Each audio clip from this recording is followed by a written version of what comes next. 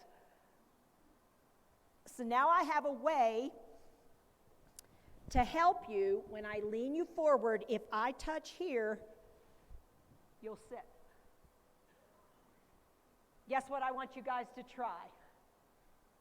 Doing it. Because it's all well and good to watch me and listen to me, but if you try it, you're much more likely to get it with your body or find where you have trouble. So give it a try. Just try it out with your partner. If you want me to demonstrate again, let me know. So you want somebody to sit down, just get them in front of the chair. Have them in front of the chair. And you could say, can you sit down? And they'll go, okay, and nothing happens. Then you know it's a sequencing problem. And if that's the case, okay, my hand is here. The other hand behind the back across to the hip. Down low, it's in front of the hip. Feel where the fold is over there. So where's my upper body? In tight. Why do I want to be in tight? Because I want her to feel really comfortable with me. Notice how wide my feet are. Get your feet wide. Drop the forearm. And as soon as you drop the forearm, they'll start to fold. If they don't sit, touch the tendon. You got to keep them forward. You don't want to lose them back. Keep them forward. Keep her forward. It's a lot more difficult. It's a lot more difficult than people realize it is. All right. Now, where might this be important? Sitting on the edge of the bed, sitting in a chair, sitting on the toilet. Anytime, getting in the car. Trying to get somebody in the passenger side of the car. Because it's just really hard to get them, because the feet can't go underneath and they have to stay outside the edge of the car, and we have to have them lean forward and sit on that seat. How many times did you get your training session on that before you started to help somebody move? It's hard for me to know how little training people get and how much we expect people to be able to do. So at this moment in time, do I want you feeling guilty because you don't know this stuff?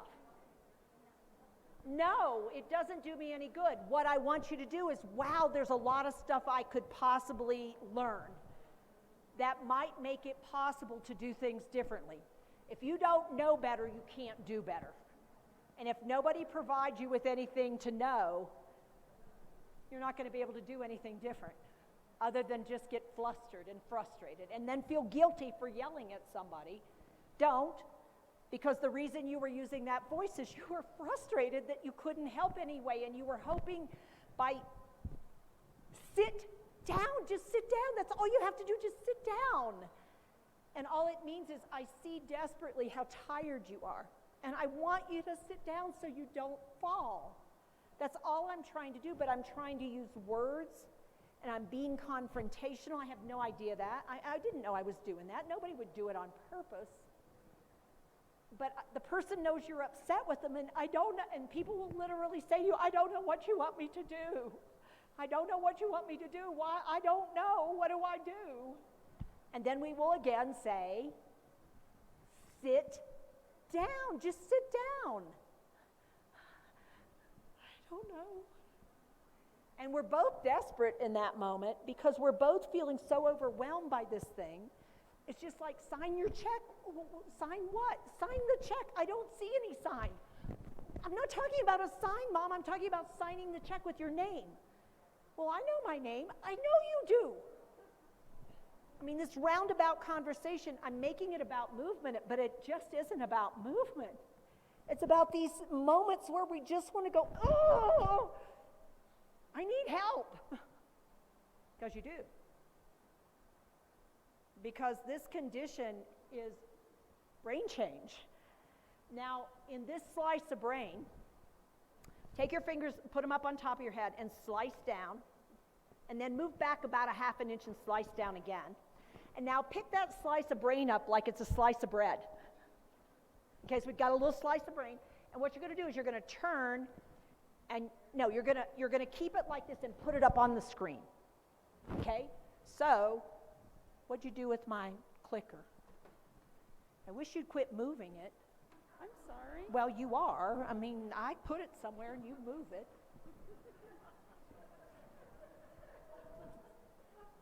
Do this. Let it go. Just let it go. It's the problem that they have with memory and frustration and not being able to find things where I think they should be. All right. This is the left side of the brain. This is the right side of the brain. This is the sensory motor chunk of brain. This is sensory motor chunk of brain. This is the left side of the brain that controls the right side of the body. This is the right side of the brain that controls the left side of the body, and this is the wiring across the middle. So what you see is the darker colored tissue is called gray matter. Those are the neurons where you have file cabinets, where you store stuff. You store information in the gray matter. The white matter is the wiring that gets messages in and out of those file cabinets. White matter is the wiring in and out. Tell me what you see by the end of dementia. These are the ventricles in a normal older brain. These are the ventricles near the end of dementia.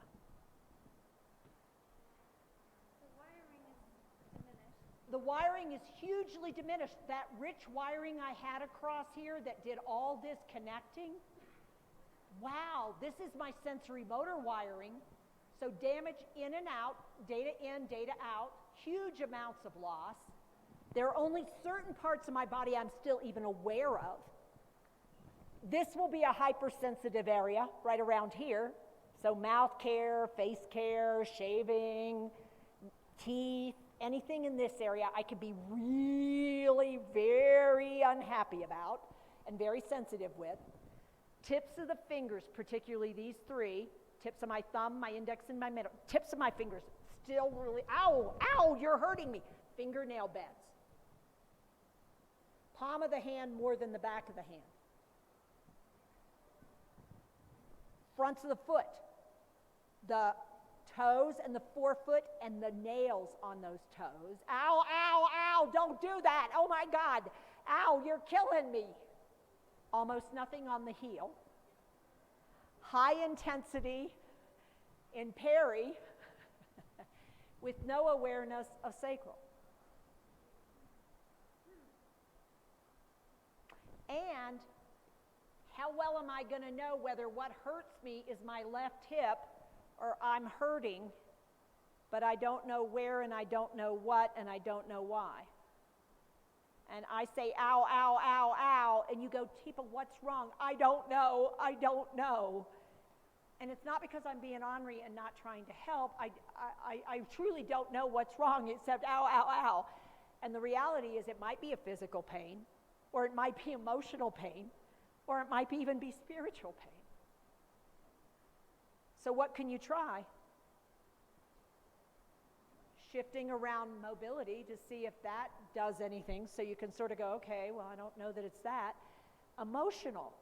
Look at what we could do emotionally that would shift. Ow, ow. And one of the very first things I'll do is let the person know I hurt them. So if they go, ow, ow, ow, I'll go, ow, ow, ow, something, ow, ow, ow, or ow. I'm just trying to scope it out, and we've got limited abilities.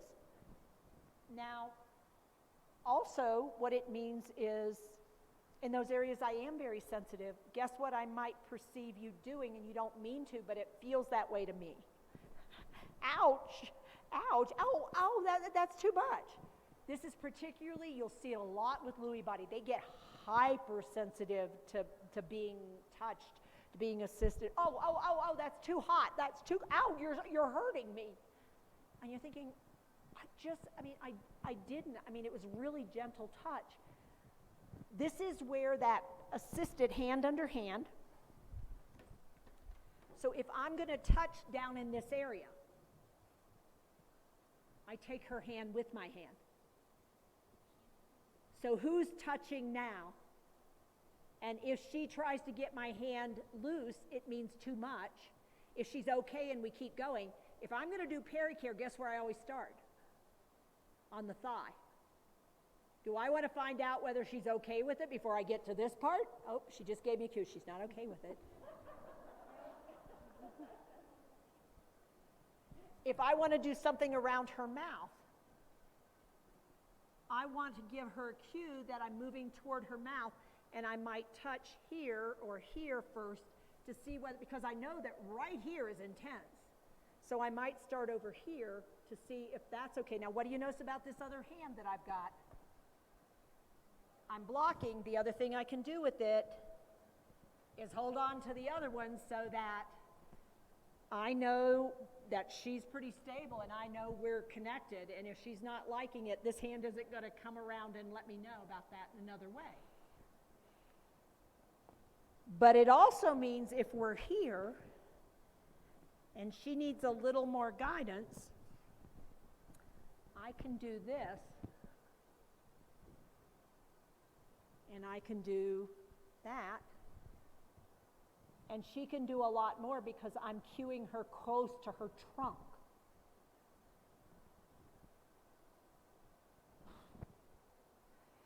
You know what it's time for? A break. You know how I know?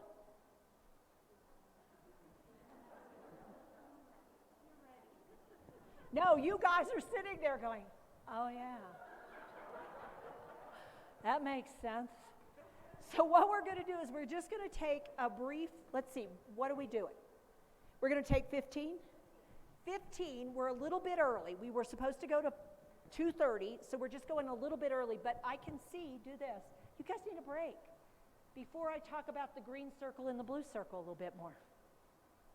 Why? Because the green circle is vocabulary, comprehension, and speech production. Notice what's missing up into the sensory motor system. But look at the blue circle and notice how much is preserved. We got to learn to speak a new language. Bummer. Bummer. Let's go take a break for 15. Go take care of yourselves. Go take a just go breathe. Yeah.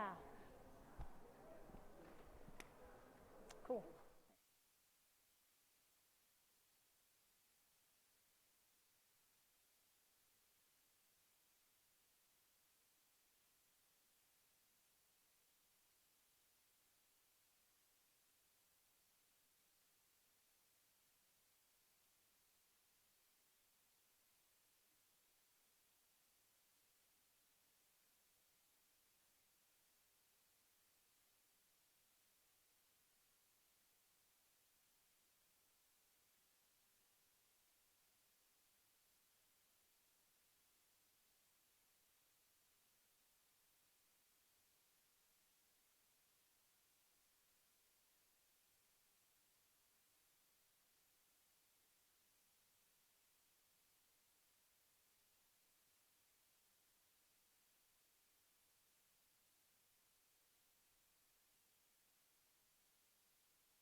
We're going to start back at 2:30, just so everybody knows. If you want to set your watch so you can go do whatever you want to do and just come back at 2:30, that's how long you have, till 2:30 to go be somewhere else doing something else. Cool, thanks.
Man, lost them all.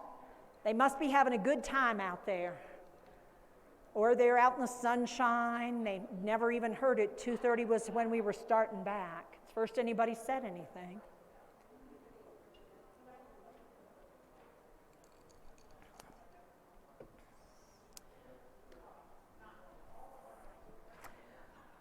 So let me do my Alt-Tab over here.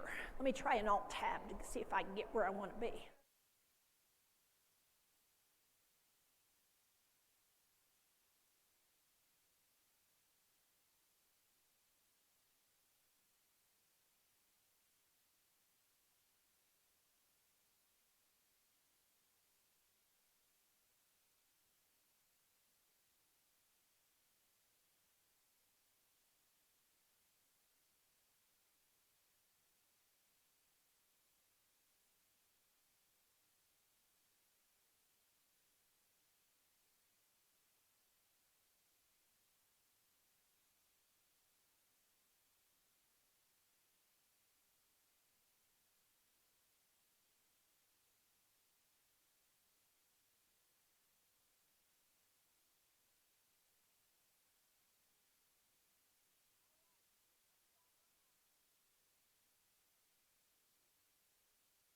Now, I will say that your brains are getting pretty tired now. Even though you got a break, you're not full back out because it's been a lot. We've done a lot. You've done a lot not only with your brains, but also with your bodies. You've done a lot with language. You've done a lot with a lot of things today. How many of you thought you'd come and you'd have to do this much stuff versus you'd just sit there and listen to me talk? Most people come to conferences think you're just going to sit and listen. But in the world of dementia, that's not how dementia is, so why pretend like it's okay to just sort of sit and listen, because that's not what you get to do when you leave here. So what I thought we might do now is just go over a few specific skills that are in the PowerPoint. I'll also make sure I add the brain pictures into the PowerPoint for you guys who like the pictures. Okay, so we're going to talk about connecting in relationship and then getting something done. And we've done a little bit of that, but I want to make sure that we get the idea that we want to connect. So show me the part of brain that we connect with first. Visual. And then we want to do verbal. And then we're going to do physical. And if we do it in that order, what we do is create a better emotional interaction because we're not surprising people, we're not frustrating people. And then finally, we want to focus in on that individual and where they are in that moment. So we want to make sure that they're connected with us and we're connected with them before we start asking them to do anything. We got to pick up on what they're showing us, what they're telling us, how they're moving. So our approach and our getting connected is our assessment of them. Where are they in this moment? Where is their visual ability? Where is their language processing ability? Where is their physical capacity? How comfortable are they with me right now? So how much can I get that individual to do with me? That's what I need to do every single time I interact with them, because these brain changes that we're talking about, they're happening constantly. If it's not a structural change, it's a chemical change. And so brains change second to second, minute to minute, hour to hour, day to day, task to task, interaction. And so what was okay at 10 a.m. doesn't work at 4:30 at all. So what we're going to do is I'm going to have you watch a little video clip. Oh, look, he was paying attention. I didn't even need to use his name. There we go. And what you're going to do is I'm going to have you watch this video clip, and I want you to watch Melanie, who's the helper. She's working on something at the desk, and I'm coming up to her. And I'm a person who may or may not have dementia, but for sure you'll notice something about me. Okay, and I'm going to ask you to notice things about her and about me. All right? So now we're going to hit the play, and hopefully everything will work like it's supposed to. Oops, we've lost sound. Liz, Teepa, yeah. Yeah. Hey. Oh, hey. Hey. Look, She gave me these, She but gave you then the I don't know. exercise. Yeah, the exercise things. Right. And I'm supposed to start with the easiest and go to the hardest ones, but I don't know which. I Yeah. didn't. She didn't. I don't know which one is which. Yeah, they're kind of not There's marked very three well, are colors, they? but there's not any. It doesn't say on them which is It doesn't. which. One. That's for one. Oh, this is the one I do first? Mhm. Oh, okay, so this is first. This is the one first. That's one. Because it's the easiest, Mm-hmm. and you're sure. I am absolutely sure. Okay, so that's the first one. That's the first one. And this one is what? 2. Second? Second. All right, well, this is the second hardest. The second hardest. And so this is the one I do next. Next. And then here comes this one. 3. Now, I'm not sure I'll see this on here. It's hard to tell, isn't it? That's third or three? Third. Third. Because I do it third. You do it third. That's like first grade, second grade, third grade. Nice So you work. go to first grade first. First. Then you do. go to second grade, grade. and then you get to third grade, Third and grade. then you keep going. Then they start test. Oh, Oh, yeah. all right. Well, I appreciate it. You're welcome. Thank you. Nice to see you. Good to see you. Okay, First, so we'll second, pause. third.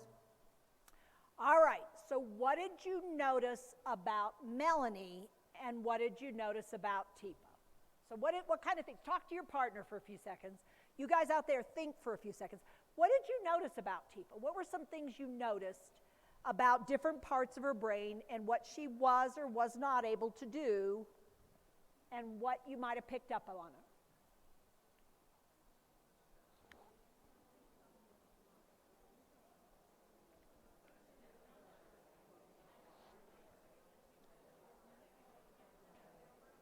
Okay, so she seems to know numbers, first, second, and third. She got that.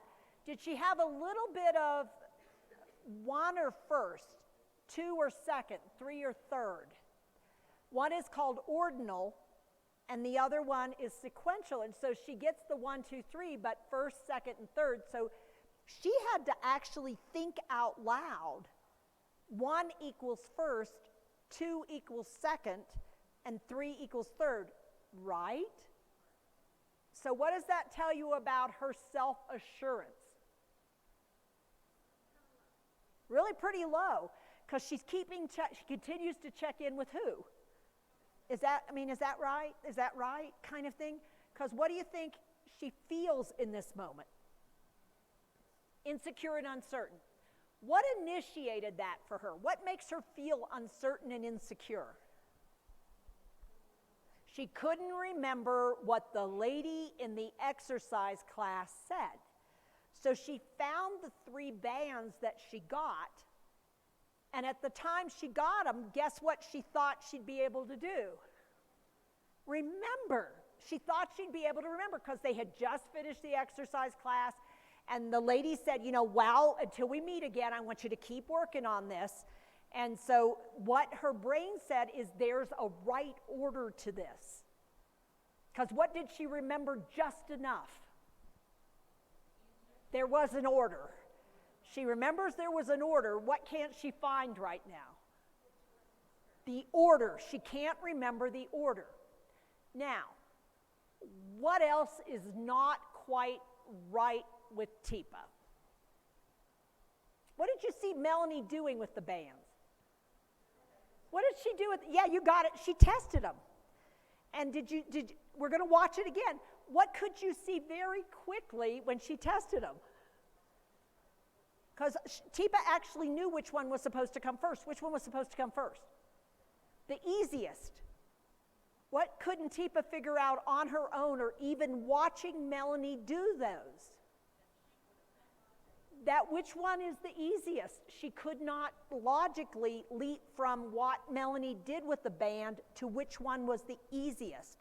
So she's having trouble with conceptual language. Easiest equals first. She gets the idea, but then when it comes to how do I figure out this particular band, she just couldn't do it. And which is why she had to come for help. What's the good news? She came for help because what could she have done? Gotten rid of the bands, not done the bands, and not engaged. Does she want to be engaged?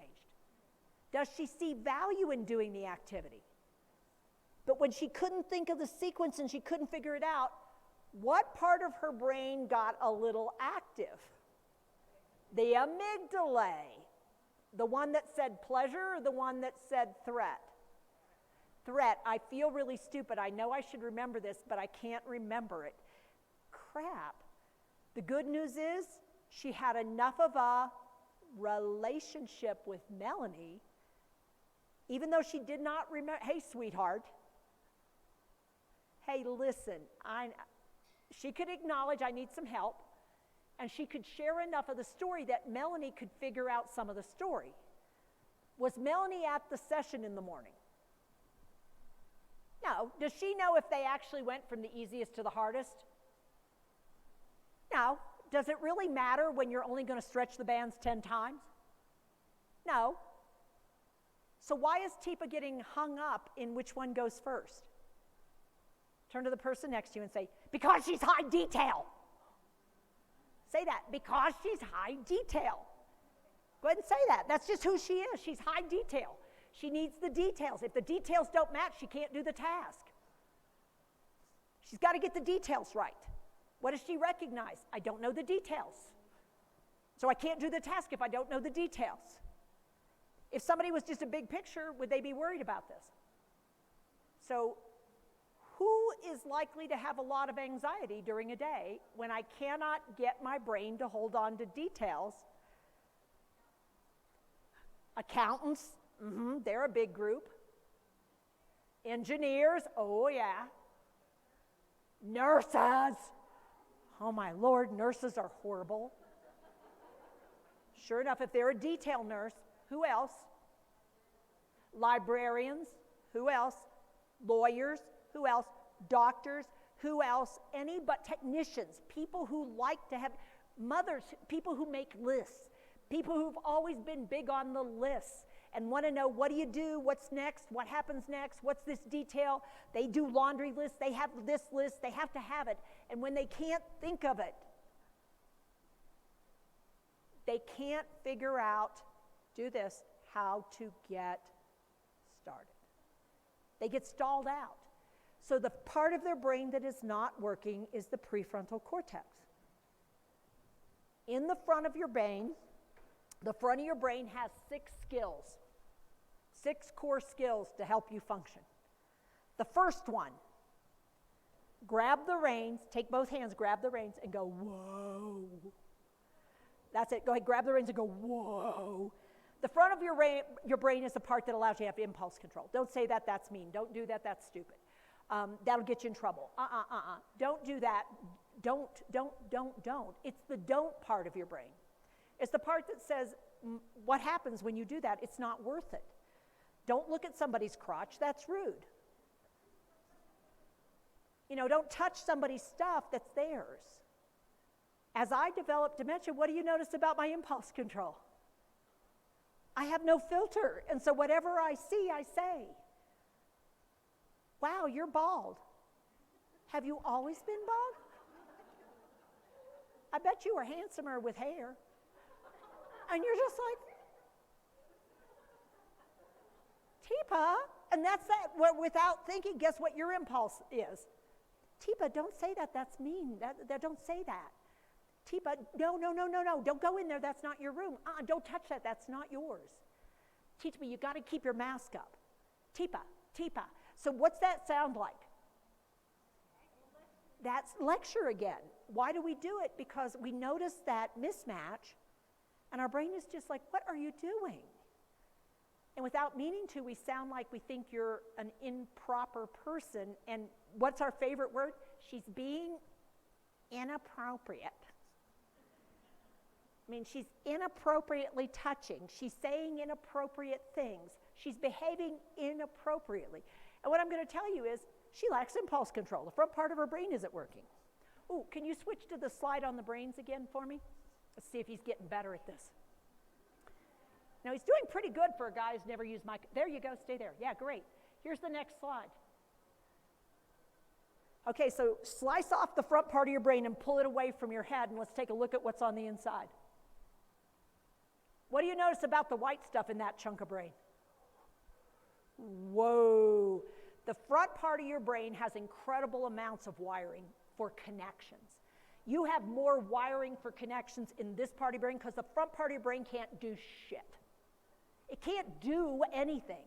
All it can do is send messages to other parts of your brain, and the only thing it can do is get messages from other parts of your brain. It can't actually communicate with the rest of your body. It can't communicate with the world outside. It can only communicate with the other parts of your brain. It's one of the reasons it's the last part of your brain to come online for a kid, because you got to learn how to use your body before you get the front part wired in. Same thing with language. So what do you notice about, and for people living with frontal temporal, this is an early area of huge loss. What do you notice about this? That from that much wiring to this much wiring, there's still a lot of storage. I just don't have access to it. So as soon as I do something I shouldn't, I could turn to you and say, I'm sorry, I didn't mean to do that. Does that mean I won't do it again? No, I'll do it all over again if I get the same impulse. But I can know I shouldn't right after I do it. I say, I'm sorry, I promise I won't do that again. But if you put me in the same situation, there's a high probability I will, because it's reflexive. It's not a choice I'm making, it's the lack of impulse control. So if you keep showing me something you don't want me to make a comment on, get lucky. So I had a lady, it was right after church, we went to a place to eat. It was Golden Corral. I don't know if you guys have those out here. They're like buffet places. And so we went in and we sat down, and several ladies came in and they had hats on. They'd obviously been to church and they were real fancy hats. And she said, "That's the ugliest damn hat I think I've ever seen."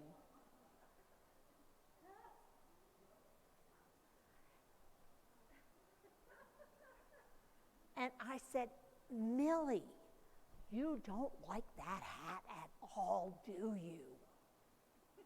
And she said, "Hell no, I wouldn't put that on a dog."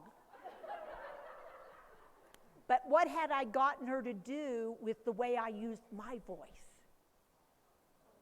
I got her to drop her volume, because I'm whispering to her out loud.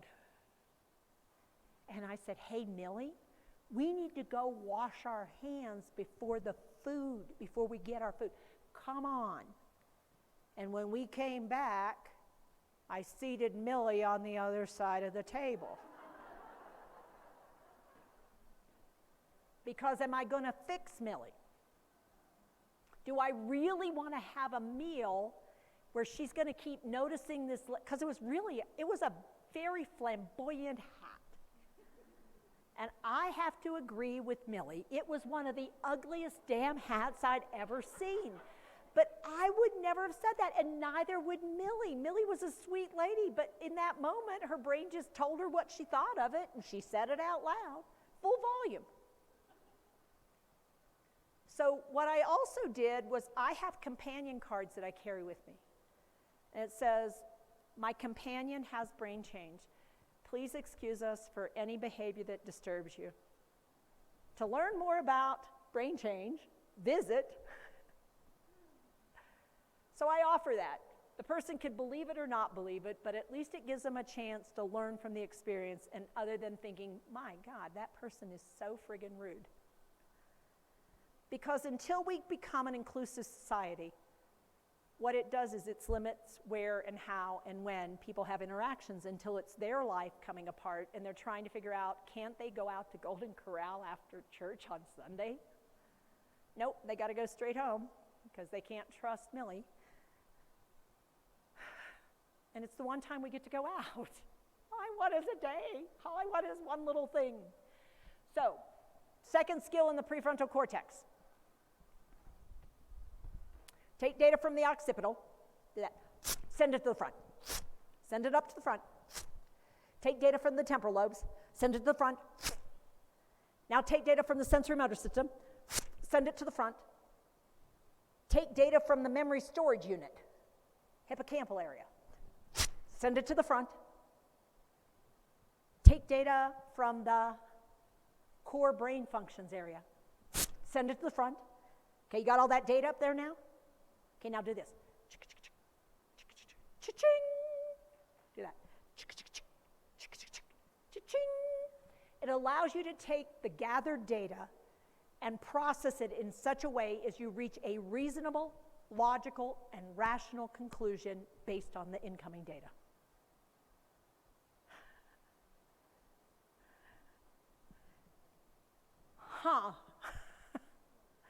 So it allows somebody to gather all the data, process all the data, and then come up with something that makes sense based on that data.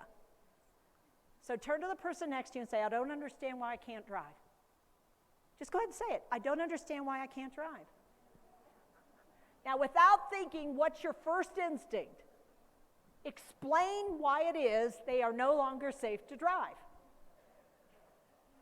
Okay, I don't understand why you want the checkbook. I don't understand why somebody has to help me with my medicines.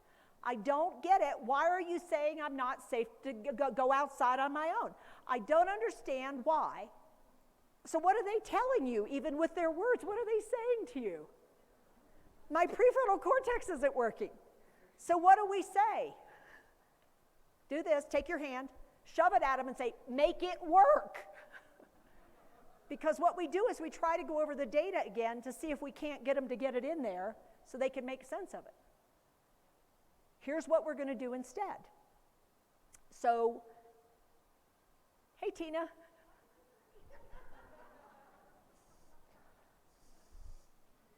So Tina says to me, I don't understand why I can't drive. Now, let's say I know there's lots of reasons. Tina's had 3 accidents. She's gotten lost. She's turned out, gone all the way to Denver. And then we had to go get her because she could not figure out how to get back on the road to get back here. She ran out of gas on the side of the road once, got an emergency call. I mean, it might not have just been one thing. There might have been multiple things. But her brain goes, well, I'm fine. So she comes up to me and says, she initiates the conversation. Oh, you need your microphone for this, because this is going to go back and forth, just so you know. I'm already looking for, do you have conversations you're already looking forward to?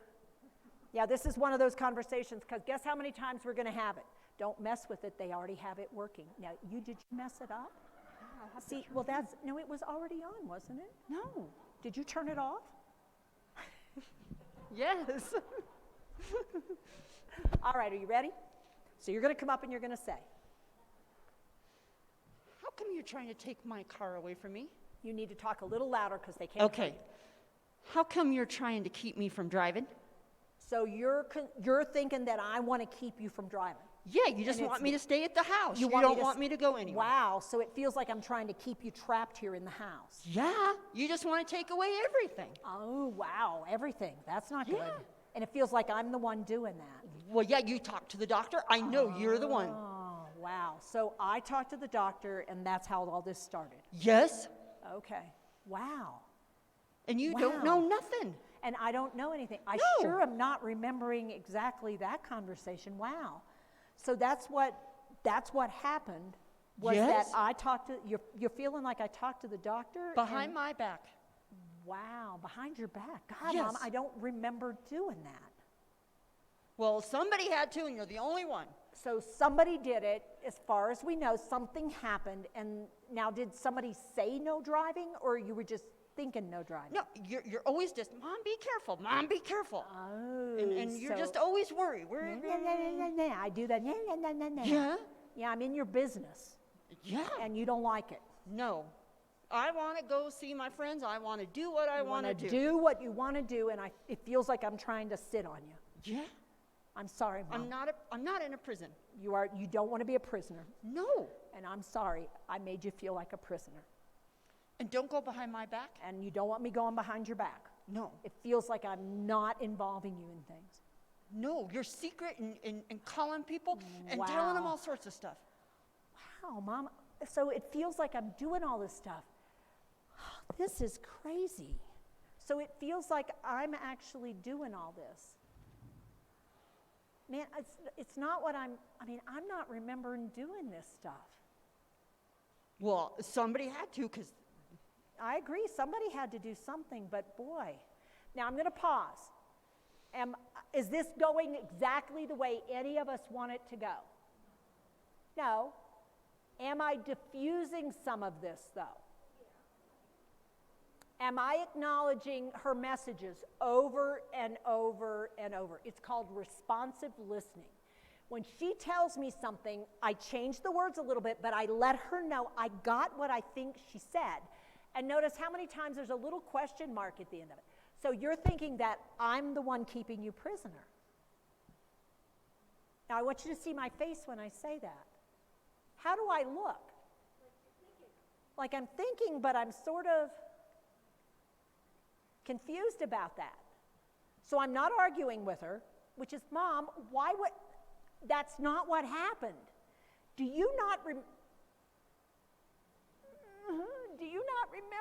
when you talked to the doctor and the doctor said he wasn't going to let you drive anymore and he wrote the prescription and you said, okay, I understand? No, can't remember any of that. Is it going to do me any good for me to be the one to bring it back up? Because then who's the bad guy who tells her the bad news? Me. How many times do you think this is going to happen? A lot. Do I want, if I'm her primary and I'm the one who has to help every day, do I want to be the bad guy? No, I want somebody else to be the bad guy so she can bitch about them. And I can say, I hate this for you. I know it seems so unfair, but until we see him again, we're going to have to do something because he said absolutely not. And I hate it. I hate it for you and me too, because I know you like to go places and it's hard sometimes for me to get you where you want to go. But for right now, we got to try something until we see him again. But you'll talk to him? I think we should talk to him. I think we should talk to him. You know what I think we should do? Let's write down what your questions are, though. Because what I'm going to tell you is when we write down what somebody thinks, what are we giving them? Power. We are giving them power. We believe enough that they're saying something that it has value, and I will write it down. And we will talk about this. So we need to give him these messages. These are the messages you want to give him. Because what does she accuse me of? Going behind her back and talking to him. So what am I saying we need to say to him? What she said. Do I want her driving? Absolutely not. Does she need to be driving? Absolutely not. But in this moment, if I just tell her no driving, you want to know what she'll do? People like this will drive without a license. They will hide the keys. They will find the keys. They will call AAA, get a new set of keys made. These folks, I have had these people buy new cars. It was the mayor of a town. He bought 4 new Cadillacs. You want to know what? The dealership showed him 4 new Cadillacs, one right after the other. You want to know what he did with the Cadillacs? He lost them at the mall. How? He parked them, and then he didn't remember where he parked them. He reported them as being stolen. He filled out the paperwork on having them stolen. And then mall security would find them. But by then, the place had sold him a new car. Because it wasn't lack of money that he had. So he went through 4 new Cadillacs. They were all used Cadillacs, depreciated in value. So where's the problem? Turn to the person next to you and tell me, where do we have issues in the community and in the world, and what do we know about people who are in this state of dementia? What are they? If we're not around and we're not involved, what are they? Victims. Victims. They're hugely vulnerable. Because people figure out how to make this work for them when somebody's prefrontal isn't working very well. So they say things like, I hear you're having trouble with your daughter. I hear she's trying to take over everything. Yes. You know what? You should probably change your health care power of attorney while you have a chance. You think? Well, you know, I would be willing to work with you, and we could make sure that she doesn't get a chance to take everything away from you. She would? She might. Tell you what, let's get some paperwork done. This is the fastest area of growth in white-collar crime across the world. Because these folks have issues in the prefrontal, and some people who are not nice people are really, really good at figuring this out sooner than you do. because you're still doing things that make people feel like you don't trust them, you don't believe them, that you're working against them. So guess who's really good at this? Shysters and people who are in it for a reason other than good care. And so people who want to preserve assets, people who want to do something different. And so this is where, do this, tuck your thumb in. Out of every 4 times this happens, do this. 1 out of 4, it's a family member who's doing this thing. Do this. 3 out of 4, it's someone known to the individual and knows the situation and comes in sideways and takes advantage of the situation. These are not people that you've never ever met before. These are people who are available and around and seem to figure this out. So they're people who are somehow in the system, but they're very, very slick at this. And they make you to be the bad guy, and then you can end up in a court of law trying to get this dealt with, and it's a tremendous distress state for everybody at that point, because then, guess what you're having to pursue? Guardianship, which is challenging. So, talk to somebody next to you. How did all this start, and what did I show you that were some other options to start exploring? And it takes a lot of work to get good at this, and it's not everybody's good at it. I have people that they are wonderful care people, they can't do what I just did because it's too hard to let go of. What do you mean it's so, you're in the moment, and it's like, well, that's not true, Mom. Why would I even do that? Mom, that just doesn't make any sense. What are you talking about? That's not what happened.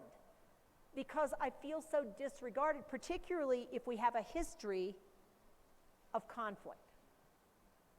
We have a history where we've always had different points of view. I may not be the right person because kids are rarely the right people to be the ones to point out the errors in a parent's judgment. Sometimes the in-laws, sometimes a different gender, sometimes skip a generation and a grandkid could be more of a better match because there's a little distance there. Sometimes the spouse can be that leader. Not everybody's oppositional, but when you do run into that, pause and realize, oh my heavens, do not keep being the bad guy. Because whoever needs to be there the most, they've got to be the ally that says, wow, I hate this for you. This is really hard. They're saying no driving. This is really hard. They want somebody in here to watch your meds. That feels like somebody's spy. I hate that. I am so sorry that's happening, Mom.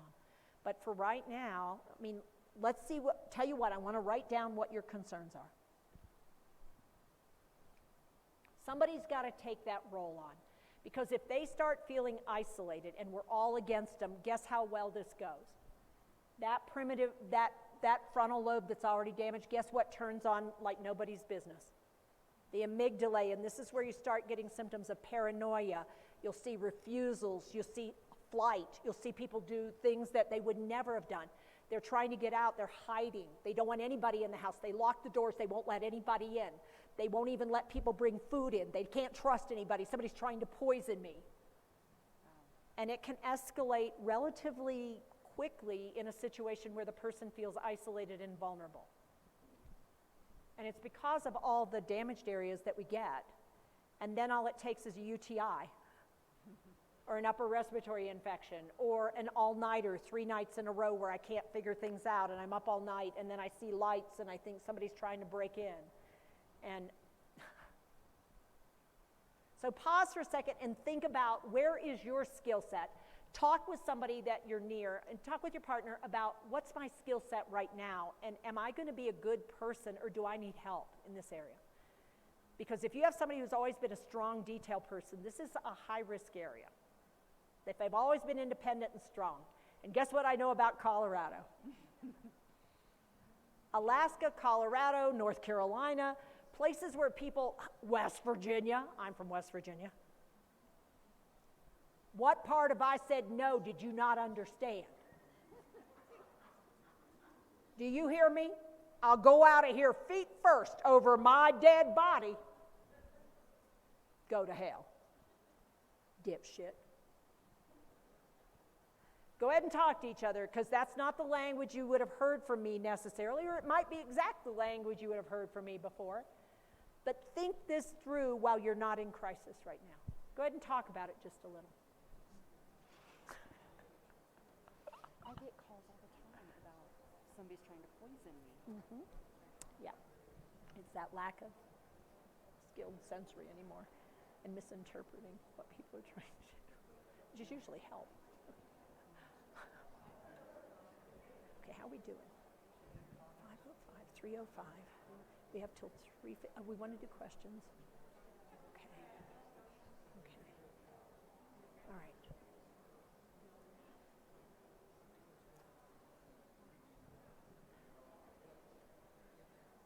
Give folks a few seconds. Good conversations.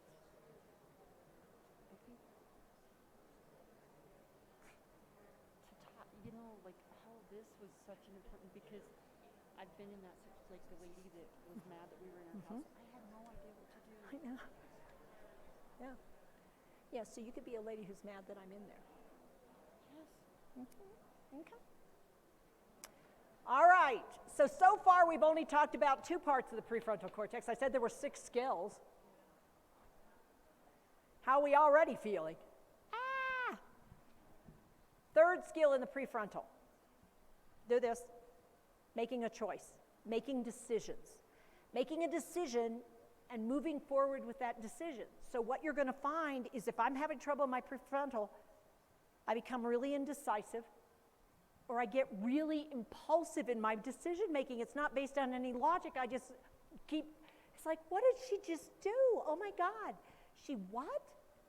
And you think, ugh, because she's not thinking about it, she's just impulsively moving forward in something. And it could be something physical, it could be something emotional, it could be something, I'm moving, I'm selling a house, I'm giving something away, I give away jewelry, I want to make friends, I invite somebody to live in my house. I kick everybody out, I don't care, nobody can be here. I mean, things that are, the 2 things that usually when this, it's an impulsive decision is we go, that's not my mom. I mean, she would never have done something like that. Where's this coming from?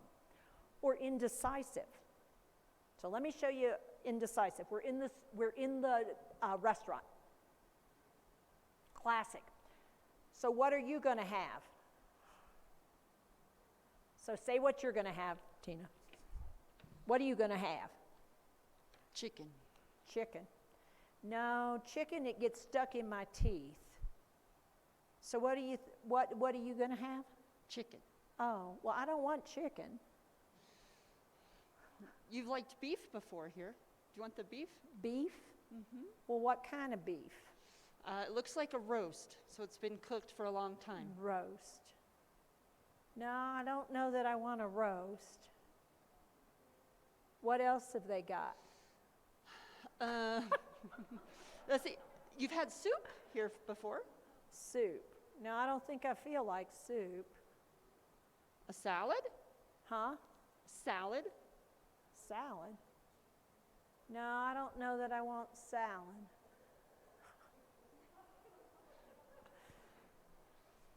Pick something. Just pick anything.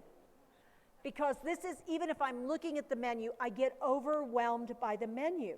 And I just keep looking at all the different things. You say, Mom, the waitress has been a couple times. Do you know what you want? Well, give me a minute. My Lord.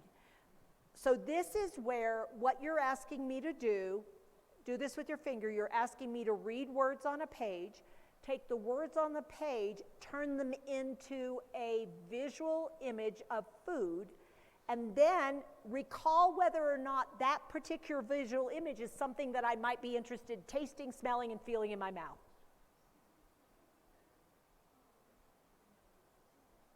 Not only for just one thing, because I want you to think in most restaurants, if we go out for a meal, there are 8 things I have to decide. So talk at your table, what are the 8 things I have to select? And 5 to 8 is the max for anybody with a functional brain. And there are a lot of you that have a hard time when we talk about these 8 things when we go out to eat as well. Don't be thinking you're not having trouble. So what are they? You were doing pretty good. What are some of the things you have to pick? What do you want to drink? So they say, what would you like to drink? Well, we already went over that one. That one's a little bit much. And under drinks, there's all kinds of categories there. Would you like an appetizer? Dear God. Okay, now after the appetizer, what main course do you want? What sides do you want with that? If you want a salad, what kind of salad? Because now that's a whole different thing than a side. How about soup? Would you like soup or salad? Well, I don't know. Well, we have vegetable soup, we have a tomato soup, we also have a French onion soup, or if you'd rather, we also have the soup of the day. Let me ask the chef. Oh, broccoli and cheese. Well, what were the salads? All right, and then we do the meal, then what do we have? Desserts. And so what ends up happening is people get overwhelmed.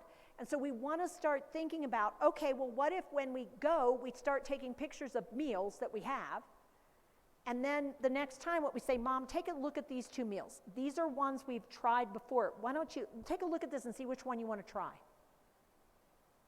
Because what am I doing when I do that? I'm having her look in her occipital area, and I'm limiting it to this, this, or this. But what I am having her do this, is use her prefrontal to reach a decision and exercise her prefrontal. Because if I take away all choice, I just pick for her, or her favorite, I'll get what you get. Don't do that because you don't like what I get. We've done this before. Or I'll get one thing, and then if you don't like what you get, I'll just trade with you. That's another option, but then often guess what you're feeling by the halfway when the food is there? Here we go again. When can I get what I want to eat? Because you get your mind set on it too. You start anticipating the flavors, the taste, the look. And it doesn't mean you're not being mean, you just would like to enjoy something. And you're not even enjoying going out.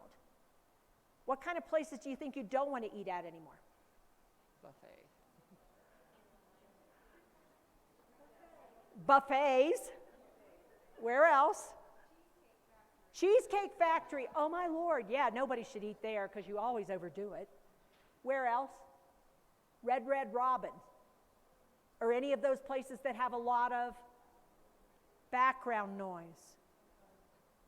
Where there's a lot of moving and where do you want to sit? Where there's less stimulation. When do you want to go? When there's less traffic. What do you want to think about? Simplify the meal. Why do we want to do that? So we'll both have a better time. So this making decisions, this or something else, this or that, we want to start moving into that territory. So would you rather go by car, or do you want us to try an Uber today? Well, I don't want to spend money on an Uber. Okay. Well, tell you what, let me drive this time. You can do it in another time. At some point in the far distant future, when you no longer have dementia. This is like I say the truth, but not the truth, the whole truth, and nothing but the truth. I say the amount of truth. I don't lie to people, but I don't say what they cannot tolerate hearing. Because what's the point of having an argument over something that I can't fix? So I'll say, how about I drive today? Well, I'd rather drive. I hear you, you'd rather drive. I'm asking you for a favor. Can we try this? Well, I don't like it. I hear you, you don't like it. I'm registering, check. You're not happy with me. Well, I'm not. I'll try to do something to make you happy later. You're just full of shit. Yes, ma'am. And then let it go. That art of letting it go and realizing in that moment, it's not about a personal relationship, it's about the dementia. The dementia is starting to interfere with our personal relationship. Because this prefrontal, man, it is so tricky. Okay, you ready for the fourth skill in the prefrontal? This one you're going to need 2 hands for. Take your hand, put it out.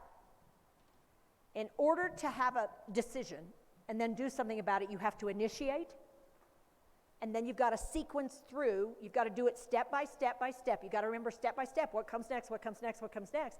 Then you got to know when you're done, you got to finish it, and then you got to transition on to something new, which you will have to initiate. And then you will have to accurately sequence through it. And then you'll have to know when you're done with it.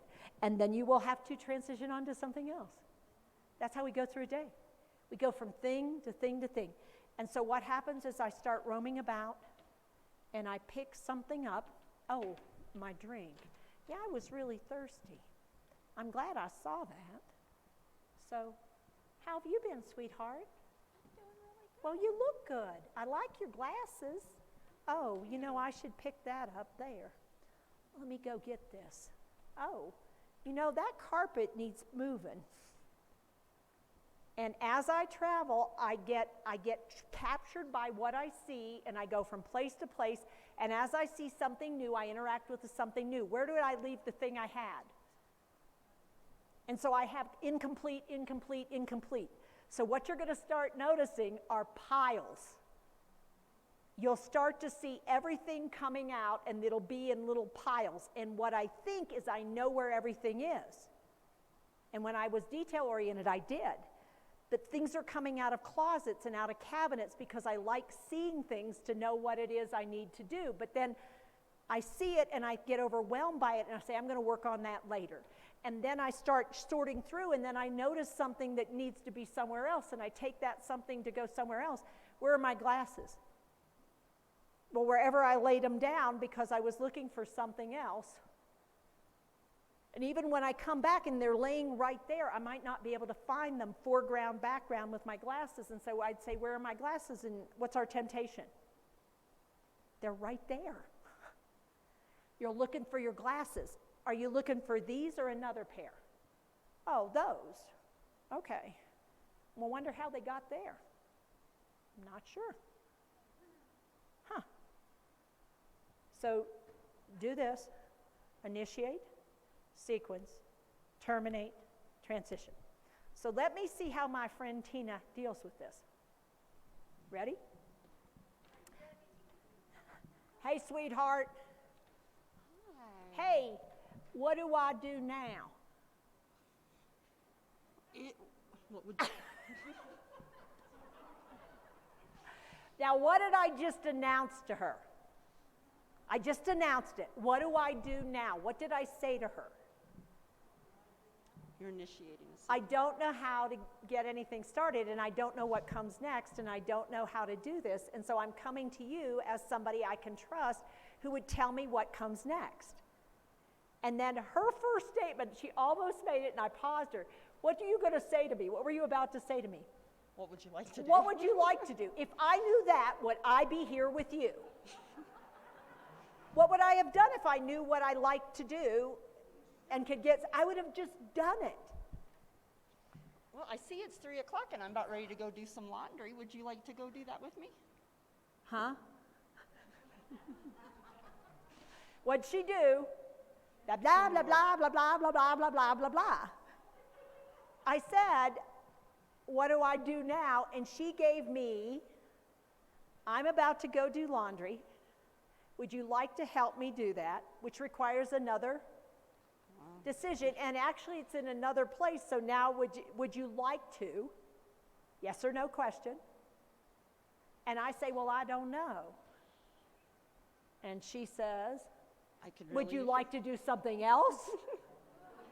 Because I know she's really nice. So she's going to keep giving me these options rather than realizing I don't know what to do. What was one of the phrases we tried earlier today? I could use your help. I could use your help. Now, if somebody says, okay, does it matter what you're going to go do? What do you need to figure out? What's something that you could go do that they could help you with? What does that mean you have to have in your brain? Turn to the person next to you and go, oh shit, I can't hold on to what I've got now. Because this time of day, you're running out of ideas. Guess what you need? a laundry list in a couple places. And I'm not talking about a laundry list. I'm talking about ideas of things you could come up with to do when your brain is not able to get in the prefrontal and come up with a list of things to do. Why can't you do that? Because guess who else's brain is tired by this time of day? Yours. You need to give yourself a backup plan of 3 or 4 things that you know are usual go-tos. Listen, could you help me for a few minutes? Well, sure. Come on. And then you need a prop and you need things. So these are things that are not going to be high skill things. We don't want them to be high skill. We want them to be repetitive things. We don't want them to something that's going to require a lot of sequencing.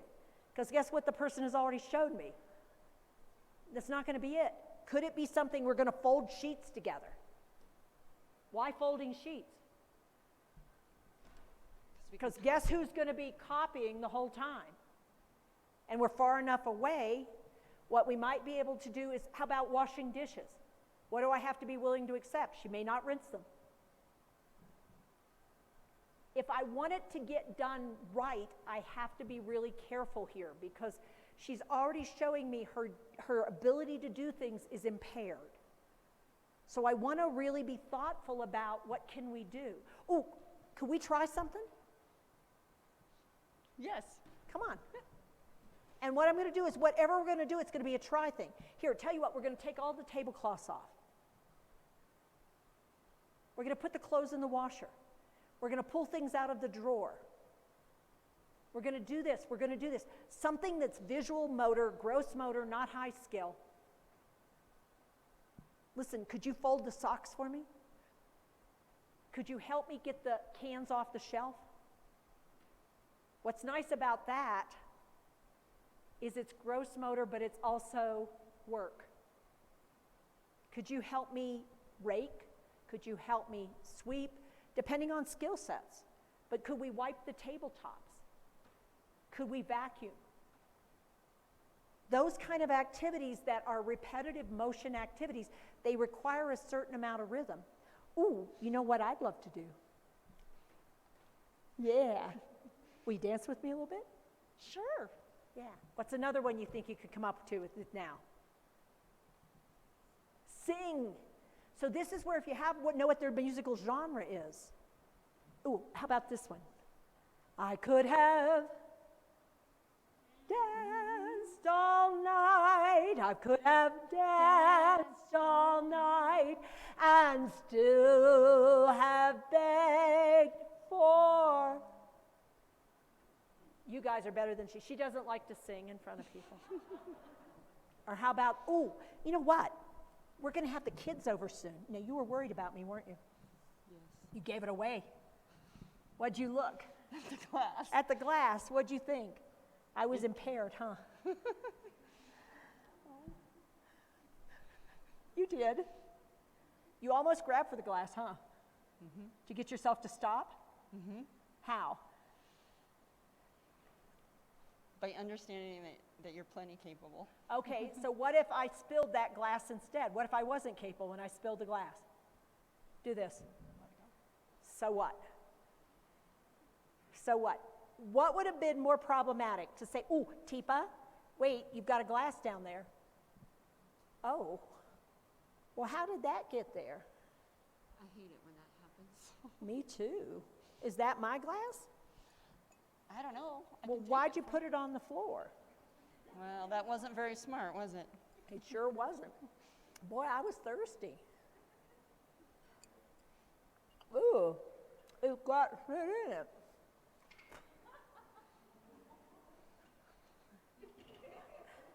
Now, I can see that some of you are somewhat appalled at my spontaneous behavior of being surprised at finding ice in my water. Why? I mean, that's just a natural reaction that suddenly I shouldn't be spitting, should I? Then you sure as hell aren't going to like, ugh, ugh, ugh, ugh. That's going to drive y'all nuts. Or the, what is that?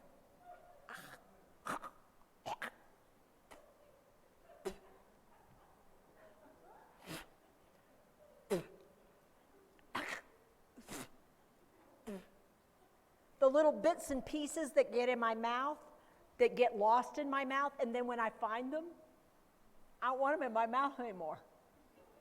So I'm getting rid of them. How many of you think you'd be happy to sit at a table and eat a meal with me? Which side do you want to sit on? And the answer is not straight in front. You want to sit on my left because I'm more likely to spit to my right if I'm right-handed. Just saying. What if I don't like the way this tastes? What do you got to be ready for? When I go to gargle after when I brush my teeth and we get the saliva and that, what do you have to be ready for me to do is there too? Swallow it. So guess what you want to start thinking about? Which toothpaste makes the most sense? Because I'm starting to lose the ability to switch gears. Do you want to give me my pills right after I eat a meal? No, because I'll either try to chew the pills or I don't like them and I'll put them back out, and then you're going to get frustrated with me. All right, so, hey, sweetheart. Hey, hey. Ooh, I like that. That's nice. Thank you. What is that? That's my shirt. Oh, well, that's nice. I like your shirt too. Now, what just happened there? Did you see what just happened? I was doing a lot of, no, do this. See, I love how you said that right away. I was doing a lot of it. She was doing a lot of inappropriate touch. In fact, what was I doing? She had my right hand, and I turned and looked at her, and I saw something of note. I saw something to touch. And I'm really interested in how it feels. And she has my other hand, but she keeps holding on to this, and she can't think. Because what happens when I'm doing this kind of thing to her? Go ahead and say it now. It's inappropriate touch. Is it really? Am I really trying to feel her up? What am I actually doing? I'm just exploring the environment.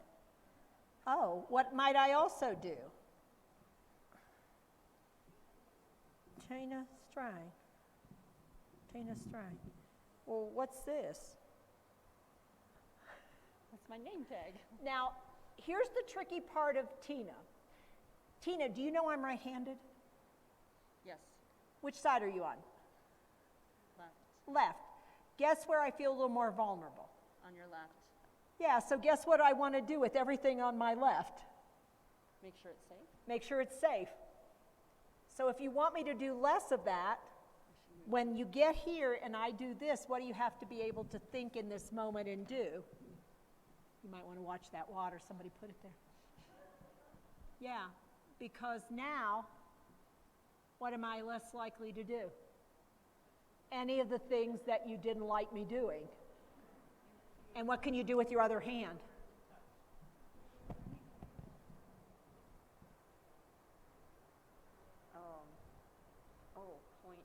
Point to stuff that draws my eye, which would also then give you something for me to start doing.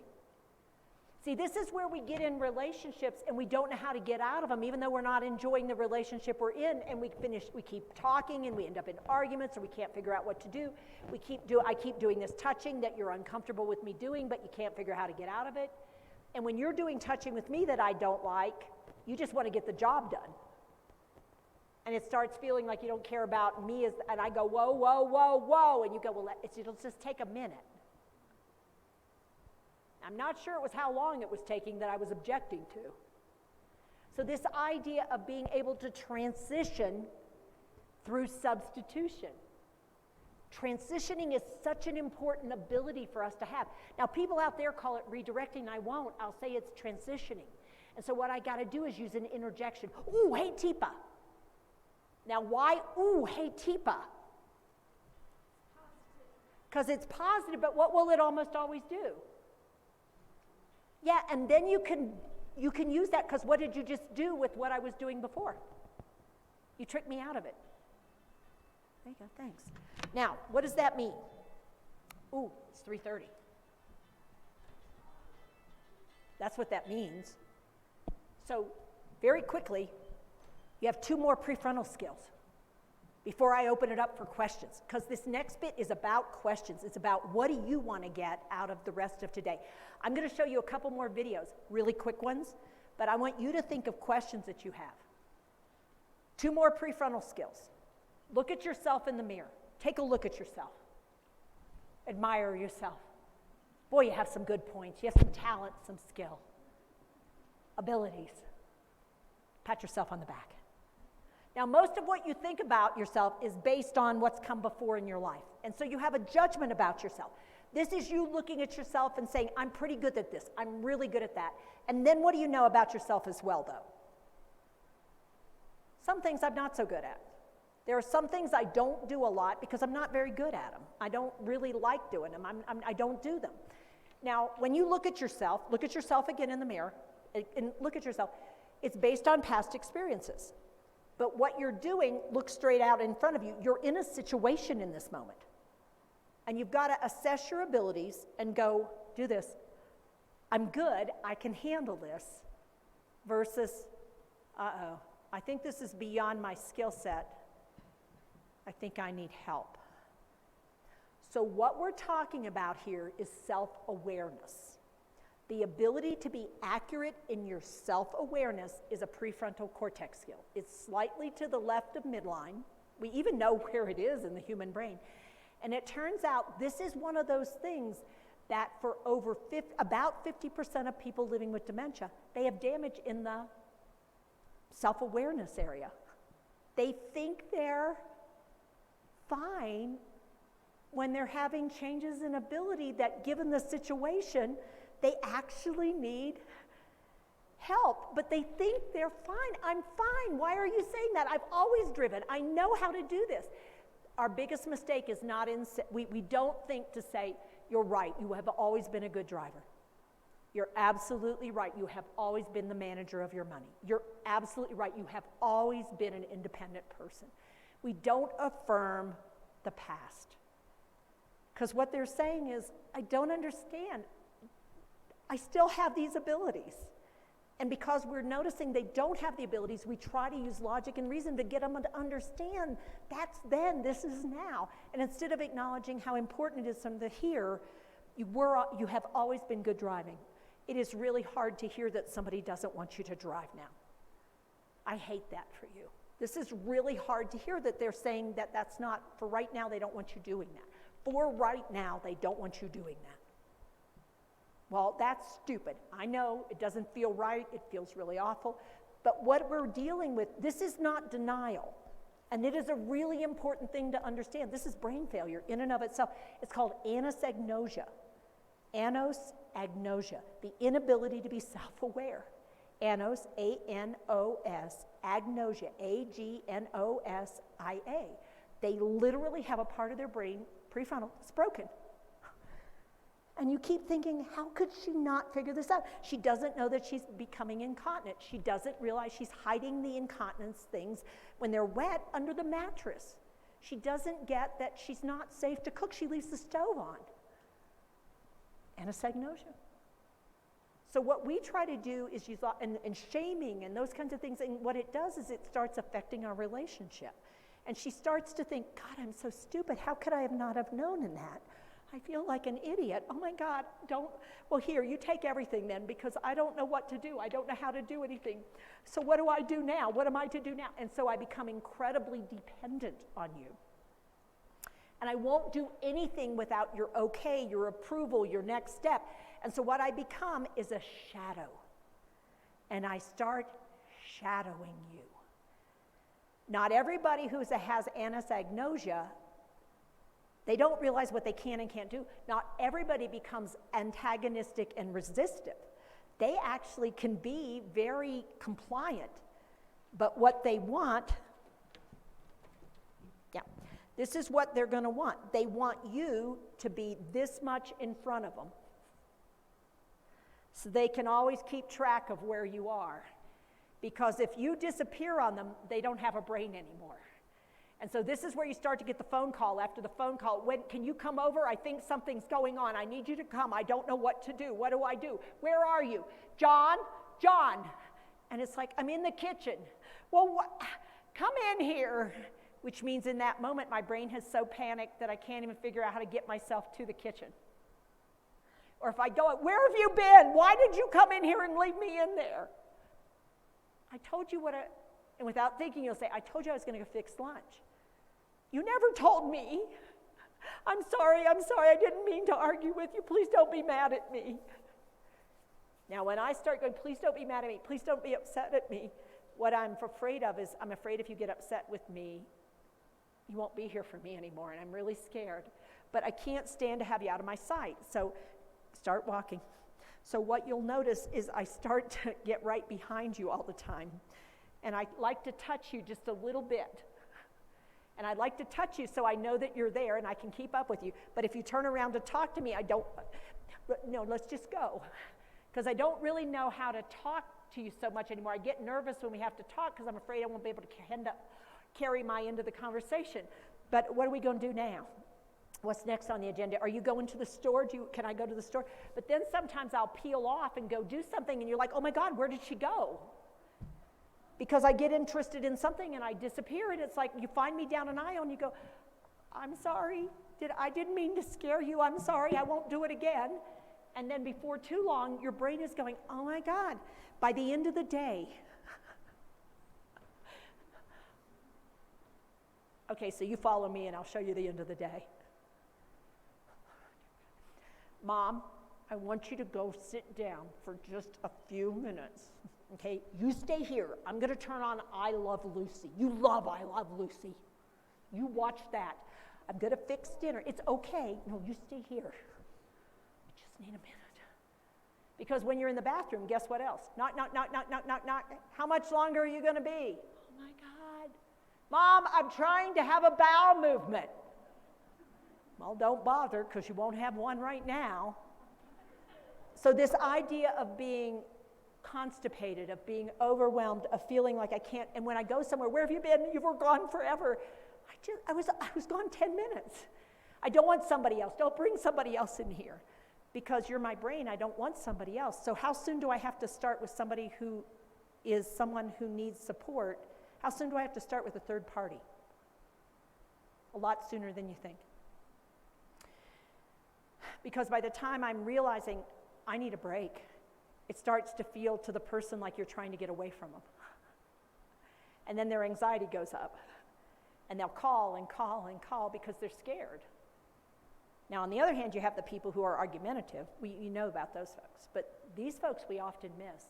And we feel guilty. I mean, there's such this guilt. I mean, she doesn't do anything. She just follows me around. But I mean, if I just want her to sit down for just 5 minutes, just watch a program for 5, because she also can't sit and watch a program now. The program says like, oh, have we ever seen this before? I don't think I've seen this before. What's this program's name again? And so I often will chit chat with you, but it's like, I just want to watch the program. Can we just sit? Well, now I feel like I should do something. How many of you have ever been there? How many of you feel like, because you feel bad, but the person's not doing anything wrong, and so it feels unfair. And it is for both of you. Because you can't think for another person's brain 24/7. I mean, you just can't. And you will wear yourself out, and you will wear yourself down, and you will find yourself saying things you don't want to say. Because you're just exhausted. Because having somebody touch you on the back of you over and over and over again and ask you questions, what do I do now? What do I do now? And you'll say something like, well, empty the trash. How do I do that? Never mind, I'll just do it. Or they go to do it, and what are you doing? Because they're making mistakes. It's so hard. This is so hard. Nobody prepares you for the so hard part. The last skill. Do this. Everybody's born with a point of view. That's not the prefrontal. Everybody gets a point of view. We all have one. The ability to take and see another person's point of view and understand their perspective and figure out how to take your point of view, their point of view, and bring it together so you can work together. That's the skill. It's called empathy, And it's that ability to see another perspective and figure out how to work with what they've got and understand why they're doing what they're doing and then modify everything. It is the first skill to disappear with every form of dementia. It's not that people don't want to, they aren't trying to be hard to get along with. It's just they can't see somebody else's point of view anymore because it's the last skill that's developed by human beings. Otherwise, they superimpose their own point of view on yours. And it's not because they're not trying, it's the best they can do. And some people never have the ability to see someone else's point of view. So that's never easy. So I'm going to pause here. I want you to think of questions you have. And what I'm going to do is go over and pull up another video, because I want you to see this lady later in the day and realize what happens. Even though Melanie did a great job in the morning, she may have to change her approach later in the day, because Teepa's brain isn't going to necessarily stay the same through a day or over a month. So Melanie's going to have more skill. Go ahead and talk with each other, though. What do you want to know about? What are some questions?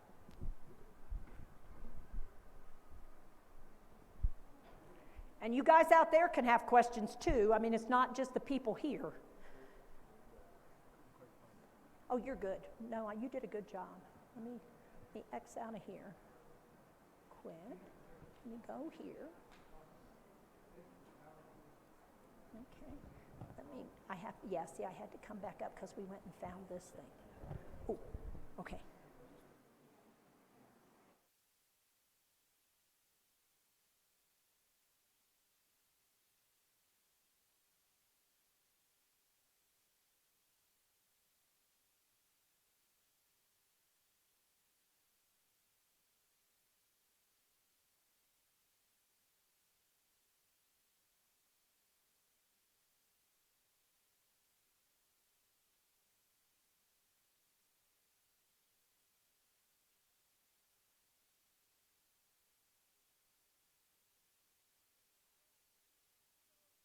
You want to bring me back up? Good. So before you get to ask your question, I want to show you Teepa later in the day. Okay, you ready? This is Teepa later in the same day. I want your brain to notice what changes. Okay, we need the audio. Hey, sweetheart. Hey, Teepa. Yeah. See, look here. This is, we did this here, and then she did this like that. And then you're supposed to get going. Okay. Go? So Okay, yeah. Here. See? Okay, so what's different? Well, she remembered something about what it was. How many bands did she bring this time, though? One. What happened to the other two? She could only focus on one thing at a time. So she brought the green band. Did she still come up to Melanie? But does she have in her mind what she wants to do with the band?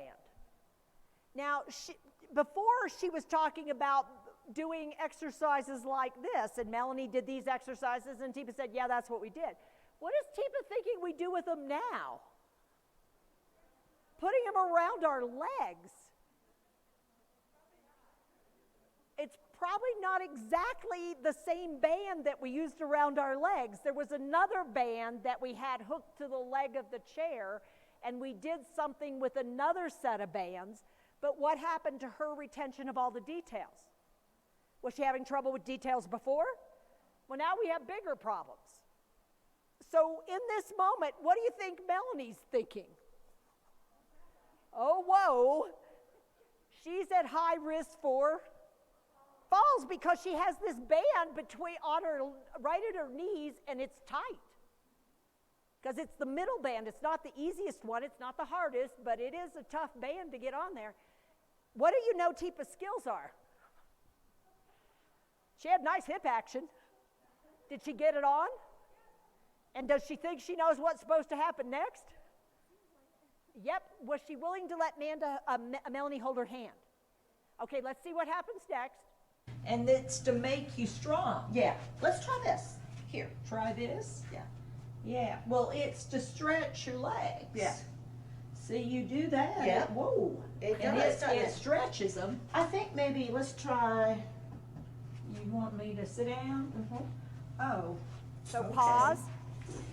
So Teepa tried the thing that she thought she could do, and when she did it, what did she figure out with that band? Whoa, it snapped a little bit and it knocked her back a little. Was it important that Melanie had held her hand? Yeah. And so now Melanie just said, let's try, and she motioned. Did she say anything? Who said, sit down? Teepa. And so what is Teepa now doing? Sitting down. Guess what Melanie's doing? Breathing. She started breathing again. One of the things you'll do when your primitive brain turns on is you hold your breath because you're going, oh crap. How am I going to get this off? I mean, oh my God, what is because was Melanie expecting that this time? We didn't rehearse any of this stuff. We don't rehearse because I don't want people to think it out. Tina, have we rehearsed anything before? No. Can you get to rehearse everything that happens in your homes and in your buildings and in your life? No, just happens. So she gets her to sit down. Okay, let's see what happens next. See, this is sort of tight. Out, in, out. What do you notice Melanie doing with her hand? over Yeah. here? Oh, yeah, that's what we did on this morning when we did it. Pause. Okay, what have you noticed Melanie doing? Transitioning. She did a great transition because she wants to keep Teepa doing something with her. Teepa's involved with the lower extremities, this band. So rather than trying to get the band off of Teepa, which, is that going to go well? No, not yet, because Teepa still thinks she's supposed to do something with the band to get your legs strong. So what she did is she did tension at the hand to get her attention, and she went out, in, out. What did she do with her legs as she said that? She did the motions. What did Teepa start doing? Oh, yeah, that's what we did. And then she starts, I've been working on the railroad. What does that song have? Nice rhythm. Out, in, out, in. And Teepa goes, oh yeah, that's it. What's Teepa starting to feel like? Yeah. Pleasure, joy, I got it. Yes, now I know. Yes, that's it. And so now, go ahead. Railroad, all the livelong day. I'm good at this. See, that's what we did. We did that last time. We did. Yeah. And you do 10, Right? 9, 8, 10. Stop. So what happens? Melanie thinks we're on 9, and she's going to say 10, and we'll be done. And Teepa goes 8, 7, and Melanie's going, because now Teepa hasn't done 10. Now Teepa's going to 20. Because now she's already done 10. If you were to watch and recount, you would see Teepa would have just done 10. Guess what they do in the not with this band, but with a band, they do about a count of 10. Because 10 count is a great count. So 7, 6. Wow. 5, That's, I don't, did 4, we do 10? 3, Maybe we did 2, Yeah. 1. Blast off! Blast off. We're done. Okay. We're done. Okay, pause. now- So what did Melanie figure out? How we can be finished. Blast off means we're finished with that. And we can now transition away from the band because we did the exercise. Whew. Guess who's relieved? Melanie and Teepa, because she did 20 leg separations. Those are great activities, by the way, but you wouldn't want her doing that on her own, off by herself. So let's see what Melanie does next. Now what? Down. Pull it down. Pull it down to your feet. Wait, I'll do it this way. All right. This Okay, I think pause. will be better. That works. Yeah. Okay, in this moment, what do you think Melanie's doing again? I mean, it's another one of those moments of, oh my God, I thought we were okay. See, this is that tricky part where you see how your amygdala could go on again? The thing about Melanie is she feels, I mean, she's surprised, but she's not freaking out because she knows I'm a risk taker. Get over it. But she can keep trying. Let's see. Yeah, because then you don't trip on it. No, that's bad to trip. Yeah. Right. Good job. See, I got it. You got it. Thank you. Okay, pause. See? What do you think Melanie wants desperately to do right now? Take the green band. Guess what she's not going to try to do right now? Take the green band. Guess what she will need to do? Wait until she has something to switch with me on. Yeah, she's got to have something to switch because that green band is in my hand. Yeah, so she's now, okay, here we go. See you later. Bye. Good job. You do good exercise. I'll work on it. All right. What am I less aware of? How I look, what I'm doing, what you notice about my language, deteriorated. That's just by afternoon. So if somebody saw me in the morning and saw me in the afternoon, would they think, wow, there's something going on with her brain? Would they be right? Yeah, it's called dementia. So I'm going to pause there. We have 10 minutes. Oh my heavens, how did I use up all your time? We could look at more videos and stuff, but you know what? It's time to be done. So here's my question. What are you taking away from today? What is it you're taking away from the day? Now you can get to ask some questions, but what kind of things are you taking away from today? So talk to each other about that. What are you taking away? Because I hope it was worth your time. I mean, you spent a lot of time.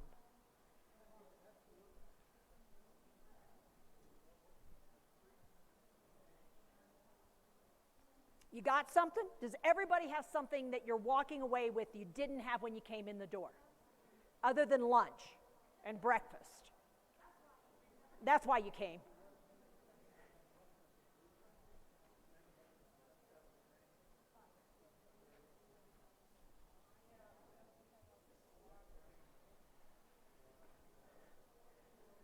All right, we're looking for a couple questions. Does anybody have one? Okay, we got one up here, and then we have one over here.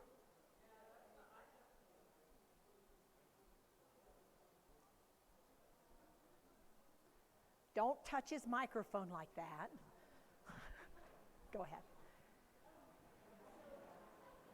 Is this working? There we go.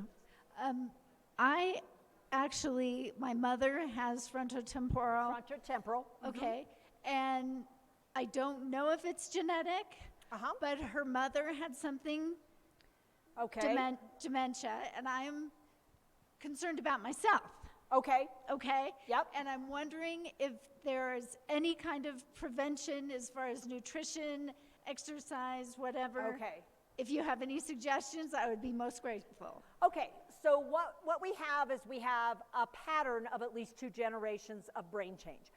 What we'd want to get a lot more curious about, how old was your mom when she first showed symptoms? 75. 75. She's on the high side of, it could be more related to lifestyle, aging, and other phenomena that have occurred in her brain. Okay, it's called spontaneous mutations. Okay. Because her mom had dementia, do you know when her mother developed her dementia? At what age? I have no idea. Similar age, you think? Yeah, 80 something. 80 something. So we'd want to know what some of the initial symptoms, because at age 80, the greatest risk for developing dementia is being 80 and living a life with lots of things. Now, having said that, are there risk reducers that we could all keep in mind?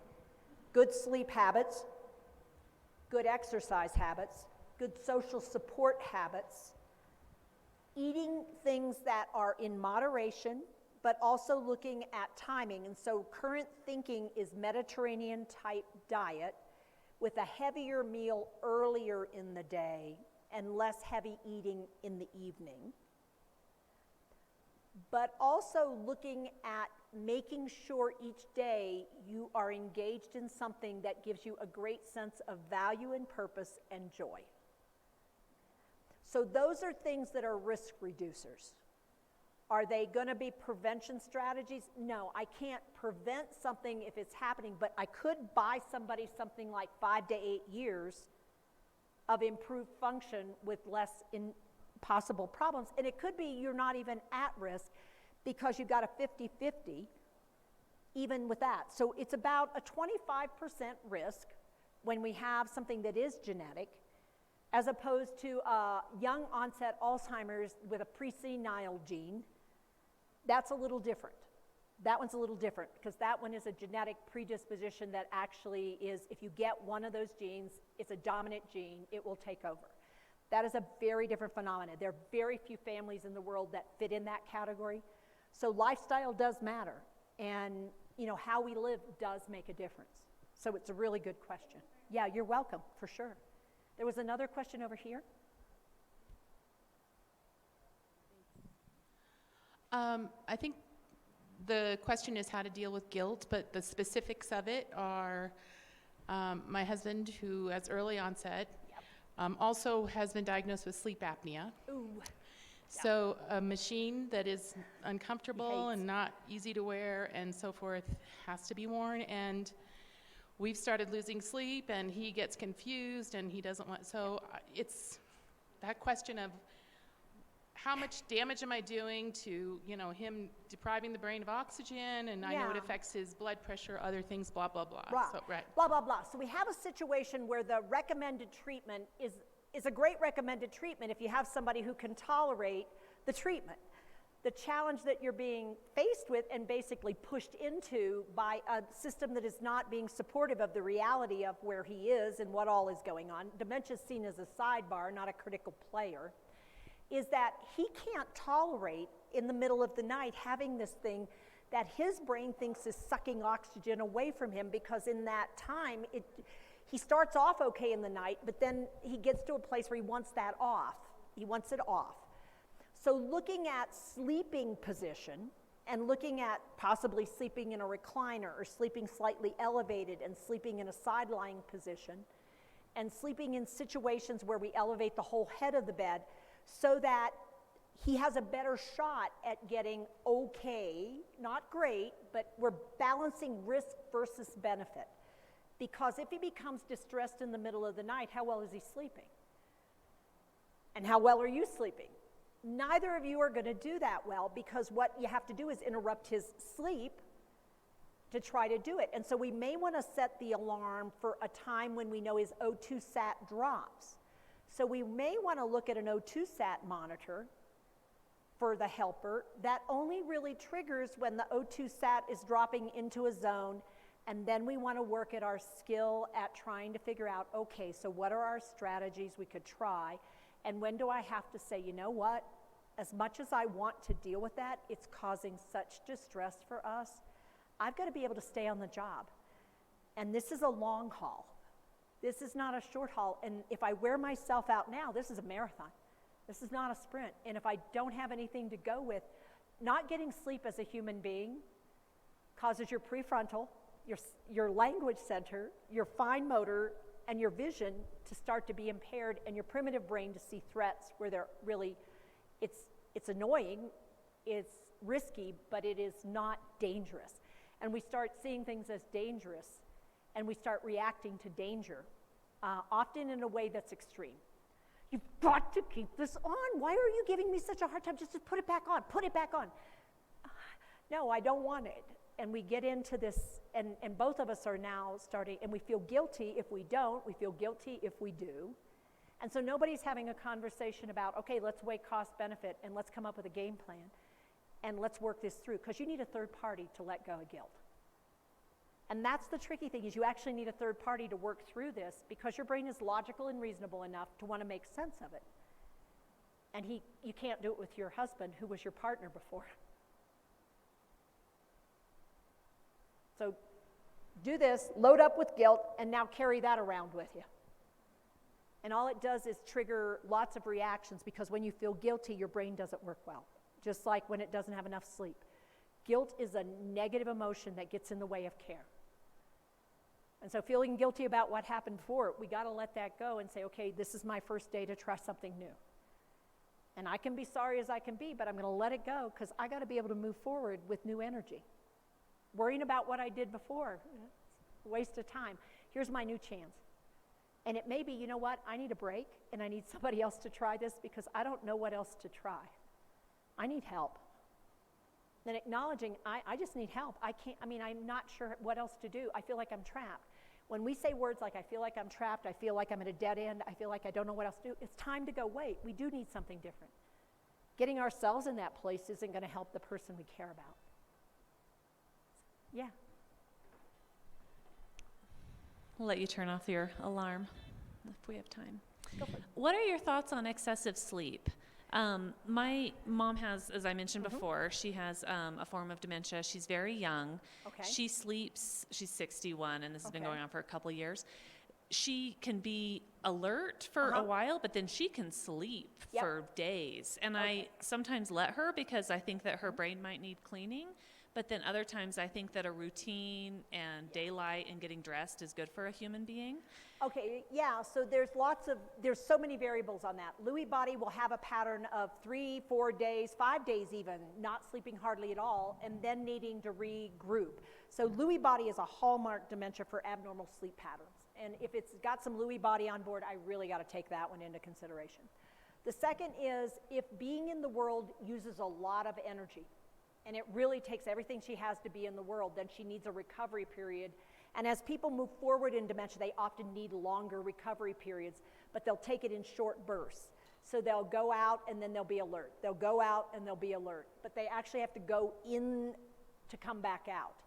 But many people spend a lot of time in a drowse state or a non-aroused state because they can't figure out how to engage. They don't know how to transition, how to initiate, how to sequence.